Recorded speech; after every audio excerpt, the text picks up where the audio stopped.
കടലുകൾ താണ്ടി ചൂടുമരുഭൂമിയിൽ ജീവിത സുരക്ഷയ്ക്കായി എത്തുന്ന പ്രവാസികൾ.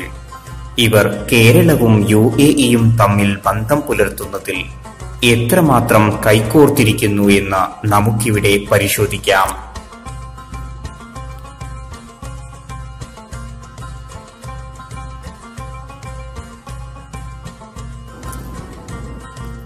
UAE കേരള ബന്ധത്തിൽ കാലം പ്രതീക്ഷിക്കുന്നത്. മലയാളികളിൽ കൂടുതൽ പേരും ജീവിതോപാധി തേടിയെത്തുന്നത് UAEയിൽ. ഏതാണ്ട് 9 ലക്ഷം മലയാളികൾ ഇപ്പോൾ തന്നെ UAEയിലുണ്ടെന്നതാണ് അനൌദ്യോഗിക കണക്ക്. മുംബൈ, ബംഗളൂരു തുടങ്ങിയ ഇന്ത്യൻ നഗരങ്ങളിൽ നിന്ന് എത്തിയ മലയാളികളെ കൂടി ഉൾപ്പെടുത്തിയുള്ള കണക്കാണിത്.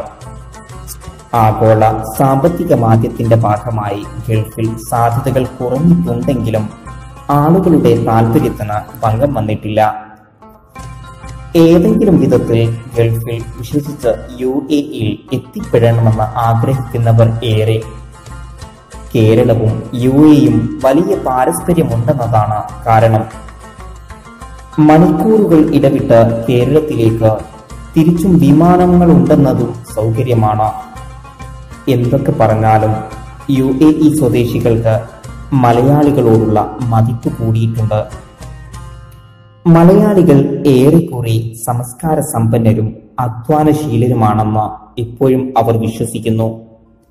മലയാളികൾ ഏതെങ്കിലും തീവ്രവാദത്തിന് അടിപ്പെട്ടിട്ടില്ല, വഞ്ചനയില്ല, നിയമങ്ങൾ അനുസരിക്കും, മാനവിക ബോധമുണ്ട്. അടിസ്ഥാനപരമായി UAEയിലെ മിക്ക സർക്കാർ വകുപ്പുകളും വാർത്താ സമ്മേളനങ്ങൾക്ക് മലയാളം മാധ്യമങ്ങളെ പ്രത്യേകം ക്ഷണിക്കും. അവരുടെ അറിയിപ്പുകൾ മലയാളത്തിൽ വന്നാൽ കൗതുകത്തോടെ നോക്കും. UAEയിലെ വലിയ വിദേശ സമൂഹം എന്ന നിലയിൽ മലയാളികളെയും ബോധവൽക്കരിക്കണമല്ലോ.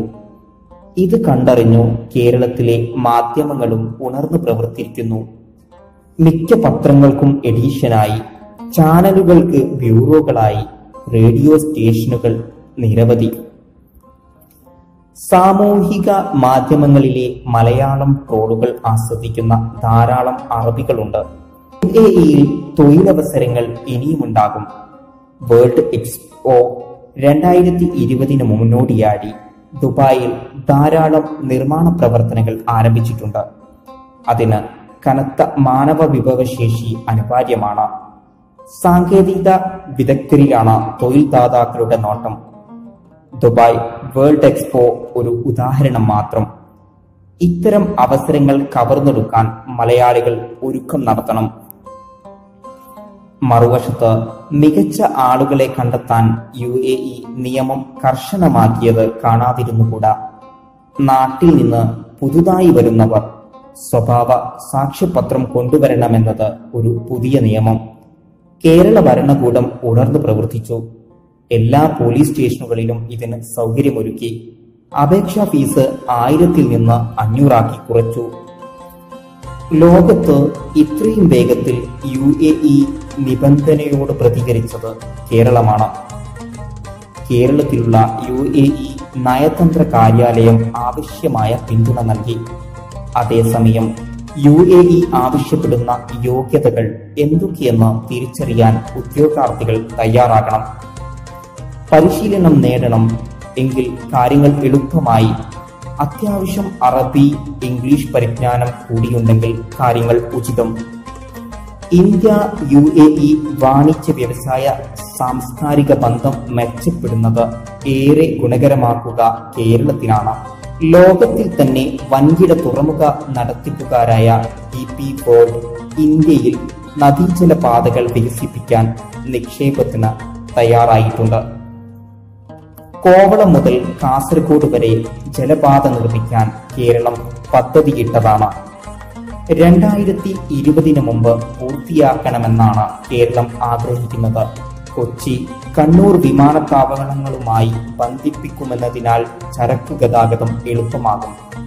ഇത്തരമൊരു സാധ്യതയാണ് DP World തേടുന്നത്. എന്തുകൊണ്ട് DP Worldന്റെ സഹായം കേരളത്തിന് തേടിക്കൂടാ? വിനോദസഞ്ചാര മേഖലയിൽ അനേകം സാധ്യതകളാണ് ഇരുത്തിരിഞ്ഞു വരുന്നത്. Ferrari World, Louvre museum, Al Ain കൊട്ടാരം, സെഡ് സഫാരി, അൽ ദഫ്ര, പൈതൃക കാഴ്ചകൾ തുടങ്ങിയവ കേരളത്തിന് പരിചയപ്പെടുത്തുകയാണ്.